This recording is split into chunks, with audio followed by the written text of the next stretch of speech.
మీకు తుంగభద్ర డ్యామ్ ఏమైంది, కొట్టుకోమైంది, అందరూ ఆశలు పెట్టారు.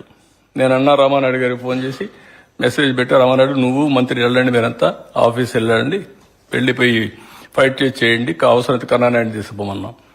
కన్నానాయుడు రమ్మంటే ఆయన కన్ను ఏదో ప్రాబ్లం ఉంది, నేను రానంటే కాదు, నేను సర్జరీ చేయించుకుంటే నేను రాలేనంటే సార్ చెప్పాడంటే సరే ఆ సార్ చెప్తే నేను వస్తానని చెప్పి ఆడ నుంచి బయలుదేరి వచ్చి కర్ణాటకలో ఉండే సీఎం డిప్యూటీ సీఎం ఆశలు పెడితే ఈయన పోయేసి ఆ నీళ్లు స్టాప్ చేసి గేట్లు పెట్టి వాటర్ పోయే సమయంలో గేట్లు క్లోజ్ చేయించాడు. దానివల్ల ఏమైంది, ఇప్పుడు మళ్ళా రిజర్వాయర్ పూర్తయ్యే పరిస్థితి వస్తా ఉంది. 86 టీఎంసీకి వెళ్ళింది, ఇంకా నీళ్లు వస్తున్నాయి. 109 టీఎంసీ వస్తాయి. ఒక 40-45 టీఎంసీ నీళ్లు ప్రొటెక్ట్ చేయగలిగాం. ఇవన్నీ మీకు కనపడవు.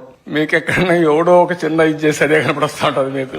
ఇలాంటి వాళ్ళు చెప్పింది పెద్ద న్యూస్ అనుకుంటారు. So these are all various problems I want to share with you. Through you, I want to share with people.